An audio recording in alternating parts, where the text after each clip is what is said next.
Ngayon po, makakalabas na po si Justin. Congrats, dahil nakaya mo yan. Let's go work like we used to before. Yes, makakauwi ka na. Let's go!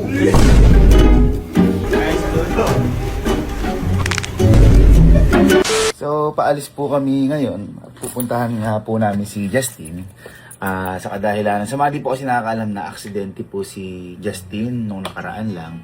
Naperwisyo po yung legs niya. Na aksidente po sila, kasama po niya tatay niya. Buti na lang, walang nangyari sa tatay niya, kay Tito. Kaso sa kanya, akala namin nung una, normal lang na nabagsak yung motor. Kaya, na-hospital siya muna kung saan siya na-aksidente. Ngayon, nirequest ko na ipatransfer dito ng ambulansya malapit sa amin na ospital para mas matutukan. Nung nalaman namin, hindi pala siya normal na aksidente. Yung legs po pala ni Justin, totally nabali. So, sinabihan kami kagad ng doktor na kailangan ng operation, which is hindi lang operation, major operation po yung gagawin sa kanya. Ngayon, itong si Justin nalulungkot din kaya sabi ko sa kanya, wala ka na dapat intindihin. Kasi, syempre, iniintindi niya yung financial niya. And at the same time, iniintindi din niya yung magulang niya. Kasi, syempre, yung magulang niya hanap nun eh. Yung magulang niya yung mag-iintindi nun para sa kanya. Kaya sabi ko, huwag mo na ako intindihin. Buti na lang kahit papaano, blessed tayo. Meron tayong pangganyan. And nakita ko na kay Justin na hindi rin yung pinoblema niya. Kumbaga natatakot din siya kasi operation na yun. Ngayon, nung nakaraan lang, pinuntahan po namin si Justin. Kasi kailangan po palalagyan ng bakal yung mismong nabali sa kanya. Ito po yung mga nangyari. Okay, so pupunta kami ulit ngayon kay... Nauntog ka? Kita ko siya lumikilig. Nauntog ba? So, pupunta kami ulit kay Justin kasi ngayong araw na yung operation niya. And malala. Kasi nakita namin x-ray, bali pala talaga. And hindi biro yung mangyayari kasi kailangan ng dugo. Kailangan din ng bakal na o-orderin. Which is okay naman na ngayon.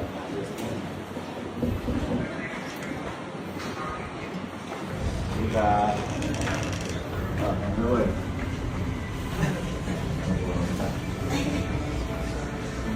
Ano? Ready ka na? Nakabang ka na? Hindi naman tulog mo. Ha? Hindi matulog ko. Ano daw ba? Pina-operahan ka daw ba? Gising o tulog? Sabi ko pag nilabas ko tulog. May nili ka? Sabi po kasi nung isang nurse, grabe daw po ako. Sabi ko, bakit ganit tulog na yan? Kasi pag tulog, sasapakin ka ata eh. Operation. Di pala biro yung digesting kasi major operation, no? Medyo. So mula nung 2 araw, 3 araw, yan lang din yan. Yan depression mo, di mo nagagalaw. May iliwan. Paano yan? Gusto mo, para lumas daw mo, ako na mag-opera. Gagalagyan ko si works yan. Ilang oras ang operation mo, sabi? Alam ko 3 days eh, no? 3 days pa ang tulog. 3 days ka tuloy. Ayaw mo na pag-ibig mo, Wednesday na, gano'n. Ang linggo nga. Asa mo loob mo? Good luck, my friend. Good luck, my friend. Kaya mo yan, ha? Dumi dito. Dumi na. Yung makakalakad ka 6 months? O full recovery? Ay, wow. Mabilis yun. Makakalakad ka mga 1 buwan, 2 buwan. Weeks lang daw po. Ay, weeks lang. Kaya mo na. Kapag ano, Inalo ka lang namin, natinignan namin yung... Nakaready naman na yung stainless din sa yung tubo. Baltaan mo kami pagtapos na. Hmm. Ha? Tita, wala na po kami. Kaya na lang din po namin sa mga... Good luck. Bigyan mo. Galingan mo. Gusto mo ba para mas makatipid tayo, walang anesthesia? Bye, good luck. Ay mo yan. So, yun. Para makapagpahinga din si Justin. Hintayin lang namin. And para hindi siya kapahan, ewan nung may nag-iintay sa kanya. Pero major operation kasi yung alam ko yung buto niya lalagyan ng bakal. And hindi biro yung magagastos kasi ngayon pa lang, alam ko yung bakal, 80 to 100,000 wala pa yung procedure. Halos ngayon nakaka 50,000 na tayo. Hindi. Yun lang. Nakaka 60,000 tayo mahigit. Kaya tingnan natin kung magkano yung magas natin. Pero hindi lang about sa gas yan. Una, paano kung wala kang panggastos, nagkaganyan ka? Kaya doble ingat tayo mga ma'am and sir. And maging lesson sa atin to. And paano kung nagkaganyan ka, wala kang panggastos? So yun yung pinakamahirap. Kaya in God's grace, buti na lang kahit paano binayaan tayo ng sobra, kahit paano panggastos. Ayun, and maraming salamat din dahil diba sa family feud din. Ay. Nakakuha pa tayo, nakalikom pa tayo sa family feud para kay Justin. Ayun. Pag-pray po natin lahat si Justin. And kaya-kaya nga ni Justin yan.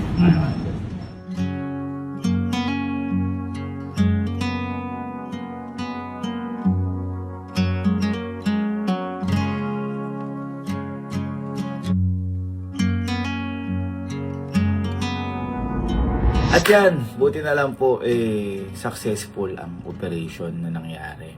Salamat po din po sa lahat ng nagdasal para kay Justin at salamat sa Panginoon dahil walang kahit ano naging aberya. Nilagnat lang ng konti pero ngayon po makakalabas na po si Justin. Kaya ngayon medyo masaya din po kami dahil pupuntahan na po namin, sisettle ko po lahat ng bill. And ayun, kamusta natin? Medyo, kaya lagi namin binibiro-biro si Justin kasi mahina po yung loob ng bata na yun. Yun din po isang way namin para makita niya na lakasan mo yung loob mo o parang wala lang yan, kaya mo yan. Kaya hindi namin ganong bine-baby si Justin, ganyan. Ayun, puntahan lang po namin si Justin at medyo kukulitin lang po muna namin bago umuwi para malakas yung loob. So ayun, let's go, punta tayo kay Justin. Thank you, Lord.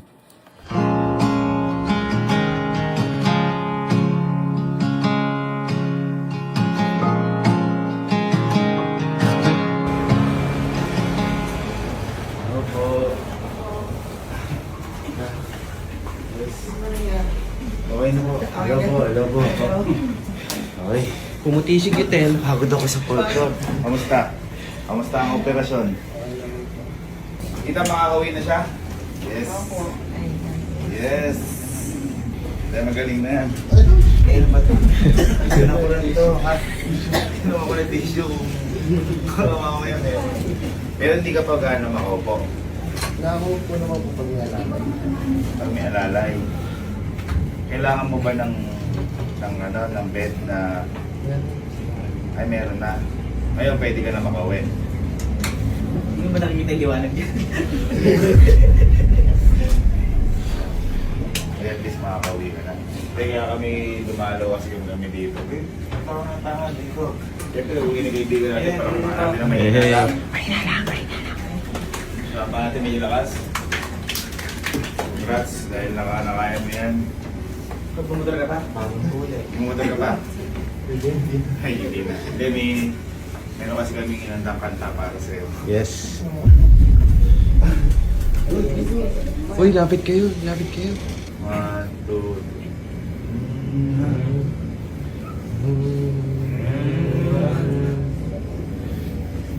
There's no word like it used to before.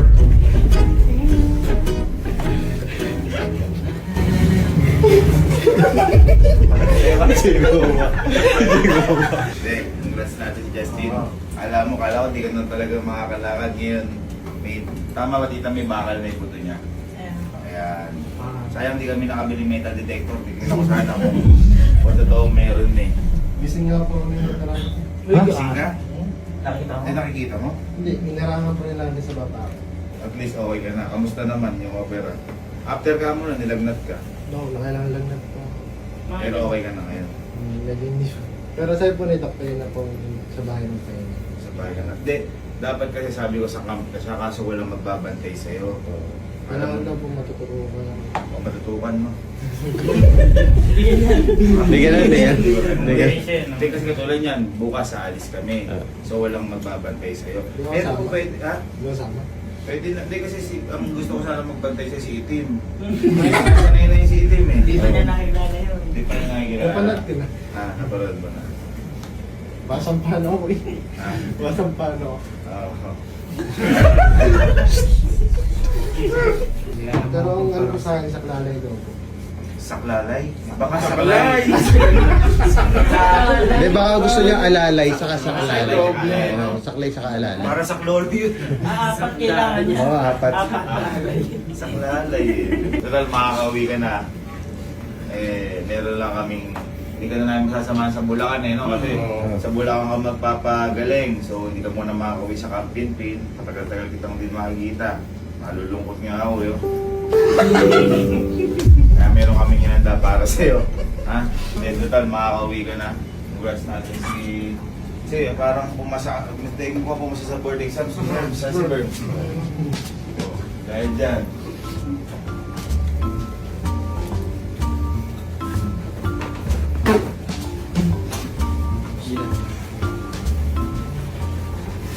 Sa'yo pala.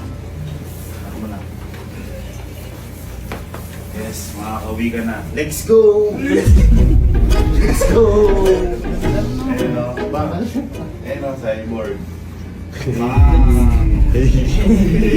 Gano'n pala pa si Justin. Let's go! Cyborg ka na ba? Let's go! Okay.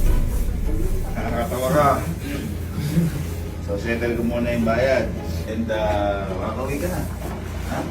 Ito, dalhin mo ito sa pag-uwi mo, ano? Kasi isa ka na official na cyborg. Ikaw na si Justin 18. Uy! Dragon Ball sila. Si Android 18. 118. Congrats, pare. Sino sama sa akin? Settle ko muna yung bayad. Iwan mo na kayo dito. Tama. Tara. Listen, diyan ka na. Kasi mauna muna kami. Sige, di ba dito muna? Hindi, pinapatawa lang natin eh. Pero Mahirap pa rin yan. tulad niya, nangihina pa rin si Justin. Ang pinakamaganda na lang na nangyari, sabi ko nga, kahit pa paano, meron tayo sobra. Masisettle lang si Justin. Kasi ang hirap, nagpapagaling ka, naghahanap ka pa ng pambayad. Nangyayari sa atin. Di ba nangyayari na sa atin yung kay Papa? Kaya ako hanggat kaya ko, hanggat meron kapag may mga ganyan senaryo. Pero wag naman sana magkaroon. Handa talaga akong magbayad para sa ganyan. Hindi mo kasi alam kung saan kalusulin niya. Oo, oo. Thank you sa Family Feud. Yun. At eto gusto ko palang mag-thank you. Sorry boss kung ayaw pasabi. Kasi ayaw niyo talaga masabi, pero kailangan masabi ko to. Boss S ng Quick Tires, maraming Oy. salamat kasi nagbigay rin siya para kay Justin. Uy. Thank you so much, Boss S. I love you. So yun, ang lupit lang nung nangyari kasi what if hindi tayo magkakakilala? Sinasabi ko Justin, yung na-aksidente ka. Kaya kayo guys, sa mga nagmumotor o kahit sino pag doble ingat kayo kasi hindi biro ma-aksidente, Oo, tama. hindi biro ma-hospital. Diba nga, minsan lagnat lang, maabot 5,000 sa mga ito, papakita ko sa inyo kung magkano yun nangyari. Ito papakita ko sa inyo kung magkano yun nangyari. Ito yung babayaran po namin ngayon is, ayan, bawal yung 123,000, 124,000. Ito yung ngayon. Iba pa yung binayaran ko sa unang ospital niya, na-accident siya. Pina-transfer natin dito. Iba pa yung bakal na 80,000. So, yung estimate ko dito na naubos na namin kay Justin is 250 to 300,000 na. Ganun kalala sa simpleng aksidente. Nakakatuwa dahil meron tayo kahit paano pambayad, pero hindi nakakatuwa magbayad ng ganito. Kasi syempre, aksidente to eh. Diba? Aksidente to ni Justin. Ito pala, yung 123 pala na to, may dinown pa kasi kami dito. Kasi hindi po pwede mag-proceed yung doktor hanggat walang down. Parang protocol ata yan. Kaya ito yung total, 237,000. Meron lang tayong dinown nung una. So ito, babayaran pa natin. So yun, ang estimate natin 2,300. Pero sabi ko nga, God's grace, meron tayo. Maluwag sa loob ko, pero hindi maluwag sa loob ko yung nangyayari dahil accident nito. Alam mo yung gusto eh. So, bayaran mo na para Tawakan mo na. Kaya ako nga nag-iingat ako pala.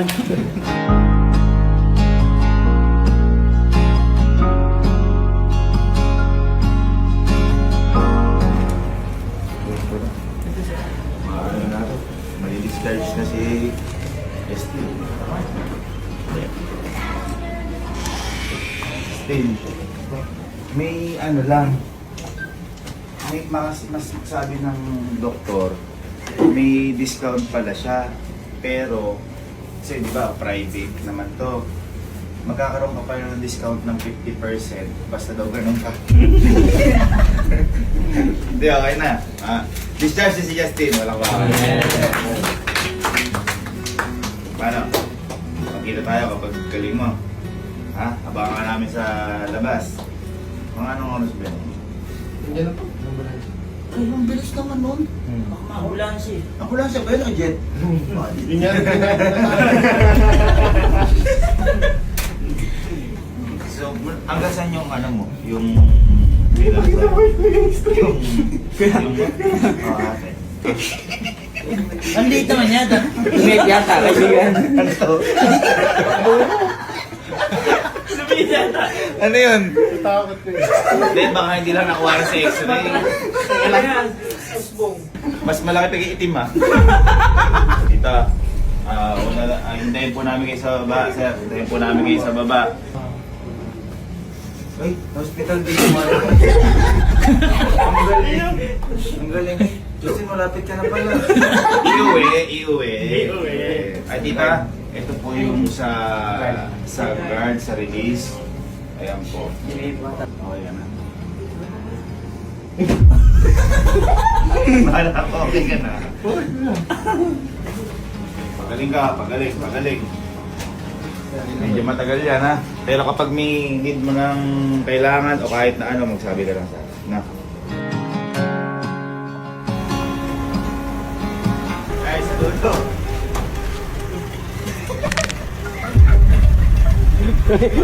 Tumaludo pabalik. Hoy, pagaling ka ya.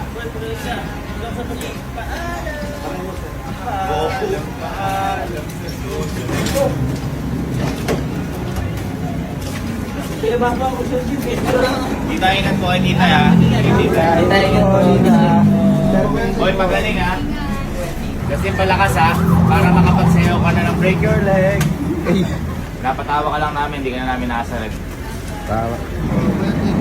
Ingat boy, love you. Bye. Oh, ingat po. Tito, ingat po kayo. Paano kung tunog? Ay. Hindi, huwag niyo nasa rin. Okay na yun. At least, okay na si Justin. Bayad ng lahat. Nagpapagaling na siya. At after mga ilang linggo, makakasama ulit natin sa Camping Pin. Hintayin natin ang pagbabalik ni Justin. Yes. Kung isa na siyang normal na tao o cyborg. Yo! Hindi na mangyayari yung pangluloko na yun. Kaya tara, pagdasal natin si Justin. Lord, sana gumaling agad si Justin. Yun lang. Speedy recovery. Speed recovery. And, ayun, magandang tayo.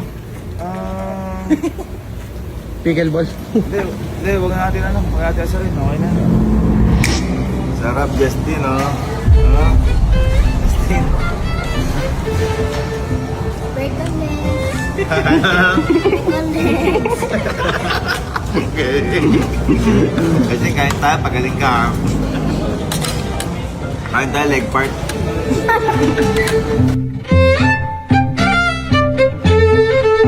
Saka na official na cyborg.